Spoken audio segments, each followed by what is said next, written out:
ایک صحابی ہے، یا رسول اللہ تنگی ہے رزق کی، کوئی وظیفہ بتائیں۔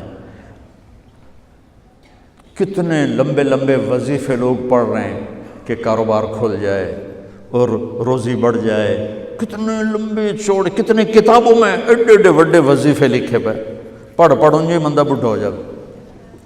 میں قربان جاؤں یا رسول اللہ آپ کی شفقتوں پر، آپ کی رحمتوں پر، سنو یہ کرو، میری بات نہیں ہے، میرے نبی کی بات ہے۔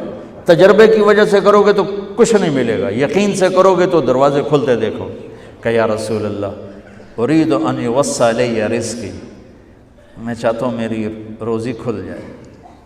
تو آپ نے کہا ادم علی الطہارہ یوسع علیک رزقک، تو باوضو رہا کر تیرا رزق کھل جائے۔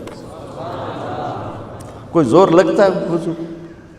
تمہارے ہاں تو سردی ہوتی ہی کوئی نہیں کہ بھئی ٹھنڈا پانی ہے کیسے وضو، یہ تو ہمارے لیے مسئلہ ہے کہ بھئی ٹھنڈا پانی ہے کیسے وضو کرو۔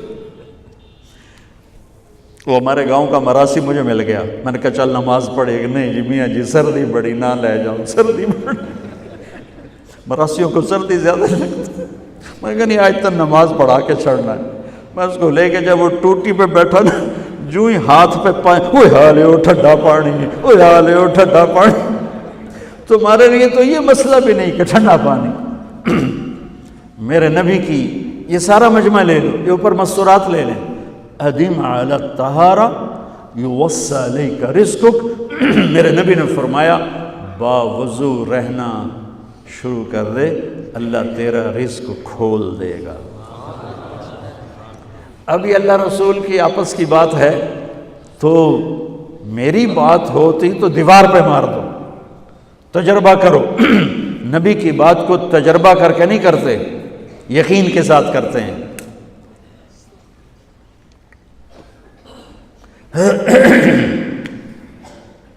ادم علی الطہارہ یوسع علیک رزقک، باوضو رہا کر۔ اچھا باوضو رہنے کے اور فائدے، اللہ پیار کرتا ہے، شیطان ڈرتا ہے، اور وضو ہوگا تو نماز آپ ہی پڑھی جائے گی، چلو یار وضو ہے 4 فرض ہی پڑھ لو گی۔